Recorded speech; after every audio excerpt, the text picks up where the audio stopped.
Hello, everybody. This is probably going to be the biggest video that I release, most impactful one that I release. The title already suggests it, but I'm going to launch right into it.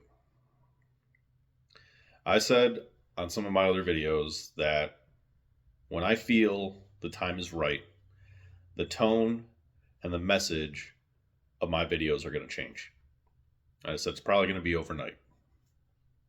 Well, it seems I'm being a bit more prophetic than I usually am. And it seems like we're reaching that point. So, to start with some context, Sean Ryan, I believe, does the most phenomenal work possible when it comes to raising awareness to a multitude of issues, on top of the capabilities that he has as an individual to get the right resources on there. He asks the questions well, he gives them the platform, and they take it where they need to go.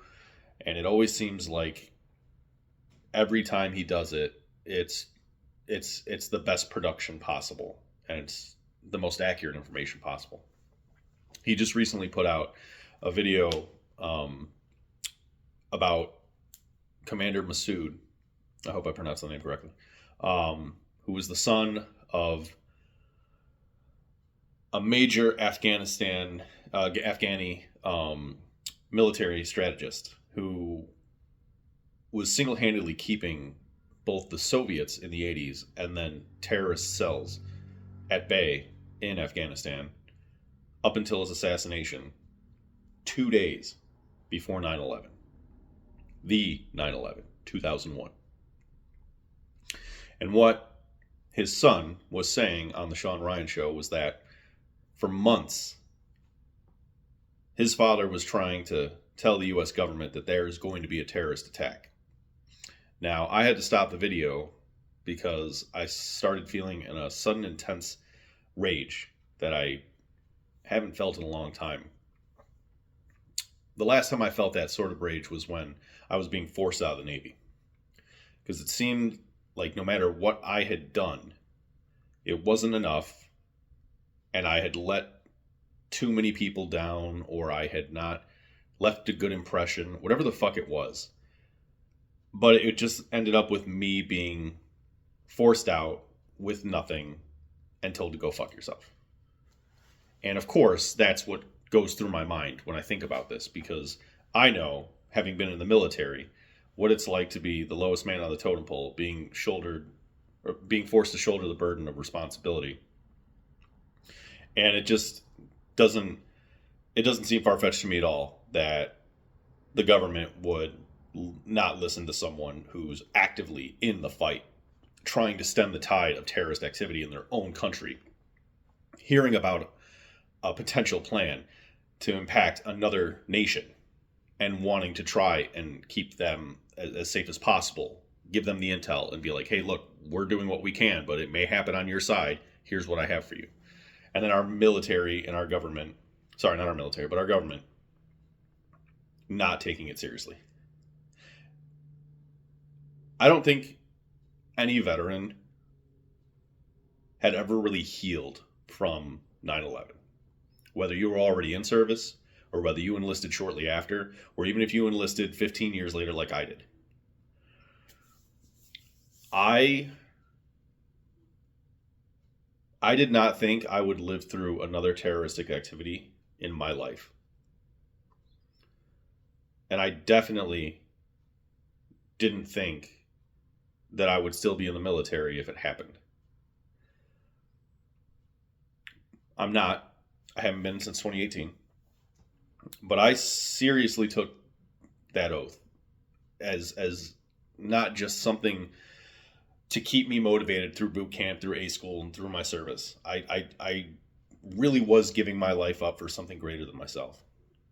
And it's become very apparent this government is not for its constituents. I've said this several times. And the more and more I see things, the more I just realize that there's some greater power or force in the United States government that benefits from these things, from terroristic activity, from people dying needlessly, from chaos. So when I hear that there is a potential for another terroristic attack, well, when his father was assassinated, he had been saying for months that was going to happen. And then when he was assassinated, 2 days later, they enacted 9/11. Well, like I said, I stopped the video and I immediately made this one. So I'm not entirely sure how long he's been saying to the government something's going to happen. But even if he said it 10 years ago and it wasn't taken seriously, I think now more than ever, especially with what recently transpired on Saturday of this week, I had said I feel people are going to take this and be emboldened to do more activities. And when I hear someone who has been actively fighting terrorism for most of his life and his father's life telling me that there's potential terroristic activity that can happen in this country again, I can't help but see 2 and 2 is 4. We're putting some lines together here, right? So I'm very worried. I'm very nervous, but I'm actually making this video as a message. That message is going to be this. Our population cannot handle another 9/11. We are so full of doubt in our country's stability, in our government's capability. We are poor, we are hungry, we are tired. We don't see a way out.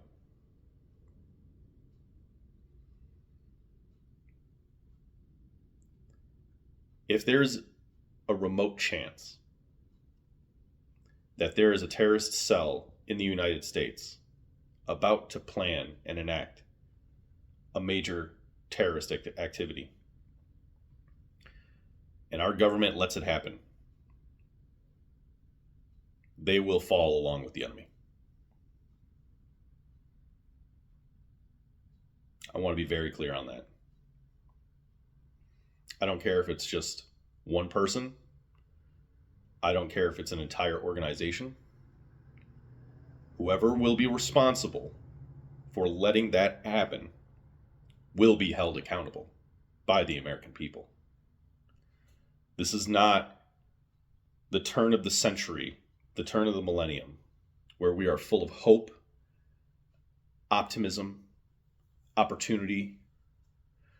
This is a nation on its knees, literally praying for some solution. And our government is withholding it once again. And I'm telling you guys, both the people who may allow this to happen and both people who may want this to happen, you do not want the anger of the American population pointed at you. I've always said that there's going to be a civil war before there's going to be a World War III. Simply because Americans are very vocal, and when they are motivated, they can be very violent against things they don't want. And we have had quite a few years of constraint. And even then, there's been some violence. You know, you can look from 2020 onward. There's countless examples. I have tried to make myself more of a peaceful person due to mistakes that I've made in my past, due to my violence and my aggression. But I cannot stand by when I heard the potential that something could happen. And maybe it's because I have a close connection. See, I'm unfortunately an intelligent human being. It may not sound like it since I'm leaving threats on the internet. But I think the state that I currently reside in is a big target. So I'll give some context. I live in Illinois, Illinois is a major sanctuary state, and it has been for a long time, and it's consistently gotten migrants from the south, the border, Texas, Arizona, California, all that stuff. And one of our mayors in the pandemic era had basically said, send all the migrants you fucking want. We'll find a place for them. We'll do whatever. And then she shortly after was fucking eating shit for it because no, we can't handle it. We could not handle the influx. I would literally see buses full of migrants being dropped off in the dead of winter with no fucking winter coats or anything. And then they'd fucking scatter literally like cockroaches. And then months later, I see them in my local neighborhood, which is about 40 miles from Chicago. So obviously they're going to spread outward, right? A lot of Uber drivers that I've been using are what I would consider former migrants, recent migrants, whatever. Maybe they're in the process of getting their citizenship. Maybe, it's just, like taxi drivers in the 70s and 80s and shit. They just attract those kinds of people. But I will say a lot of my Uber drivers are fitting a very, very specific description. And I'll just kind of leave it at that. The community that I live in and am proactive in, because I run a nonprofit. So not only is it my immediate county, but the adjacent counties around me that I'm always interacting with. I'm seeing these migrants. And I don't feel afraid. I'm a first-generation American. My father got citizenship shortly after he was born here. My grandparents got citizenship years after they came here. So I'm not afraid of migrants. I'm afraid of the openness of our borders and where these migrants are being sent. And I look at it this way. If I was a terrorist and I wanted to commit a major head-turning event, I'm going to do it in one of 4 places: New York, California, Texas, and Illinois. New York's already had one. Imagine the devastation of another terroristic activity happen there. California, it's a big population center. West Coast hasn't been hit. Technically, it's less accessible. In some ways, it's more accessible because of the border. Texas, it just makes a lot of sense because they have the biggest surface area for border crossing. So I think it's the least likely target, but I think with all the things going through, an impact on Texas could happen. I would safely say it's the dumbest idea because I'm pretty sure all the fucking Texans will handle it well before the government gets there. But the one that I seriously think will happen is Illinois. I think Chicago is a prime target. We have a lot of migrants here. We have a lot of openness to the point where we literally close down veteran centers and turn them into migrant centers. So we only care about the image of being a blue city in a red state. We don't care about the reality of who is actually here and who needs help. So maybe I just am seeing something because I'm frustrated at my own home state. But I can safely say if I was a terrorist, one of those 4 places would be it. And my top 2 would be hitting New York again because they already got hit, and hitting Chicago because the resources are there. I don't work in the city. I occasionally visit the city to see my ex-wife. Thankfully, all my immediate family members are here in the suburbs now, so I don't really have a reason to go into the city. But it doesn't matter. I shouldn't feel afraid to go to somewhere that I used to go at least every weekend to go hang out at clubs, go to a beach. The city life is something I liked. I just can't afford. But I shouldn't feel too afraid to go to somewhere that's adjacent to my home. So I'm basically telling you, this is now the tonal shift that I was talking about in my old videos. I was really hoping I would have more time, but I'm making it very obvious now that I am afraid something may happen. We have a very reliable source saying something can happen. I live in a community where I can see the opportunity for something to happen exist. And I know my government, I served for it, and I know what they're capable of and what their end goal is. And it is not protection of its constituents. It is not protection of its borders. It is control. Pure, 100% control over its population. And fear is the biggest way to do it. And I'm pretty afraid right now. I really hope this is going to break the chain of me foreshadowing events, and that this truly is the most insane, crazy video that I make, and you all get to make fun of me, post my shit on the internet, fucking laugh at me. I genuinely want that. I want to be so fucking wrong. So please, let me be wrong. Tell me that our government is going to listen. Tell me that there is systems in place, people in power who will do something, whether it's a clandestine operation or it's something overt. We don't need to worry because of our political landscape about to change. We should have, whether who becomes president, whether we're red or blue or any of that shit, we should have a sense of security and stability while that's happening. Don't get blindsided by a potential assassination attempt. Yes, it could be a conspiracy. It could just be a one-off thing. Regardless, let's take that as a minute example that something can go wrong. And let's just take a step back and reevaluate. Is this likely? If it is likely, how likely? And how do we prevent? How do we plan around? This could be a fucking blessing in disguise with this potential assassination attempt. Where now we're waking up Americans to hold our government accountable. That shouldn't have happened. Withholding resources for a presidential nominee because you don't fucking like him.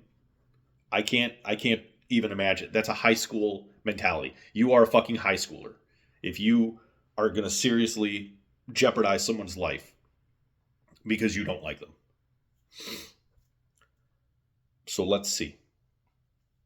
Let's see if there is a chance we can still fix all of this, or at least prevent something. And I'll give you this, guys. I will 100% give everyone this.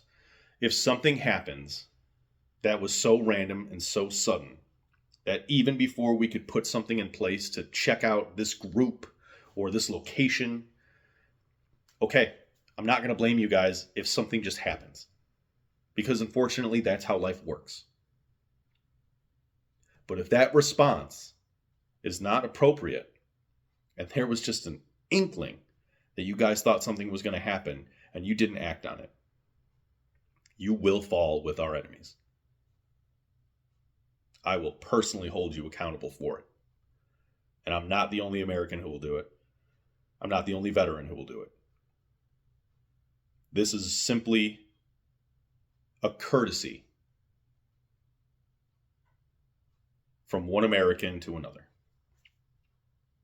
Please do your job. Do your job as effectively as you possibly can. And we won't have to have this conversation again. To everybody else, be smart, be safe, plan for the next 3 months, plan where you go, why you're going there. Make sure you're ready. Because I really, really don't think I'm wrong as much as I hope I am.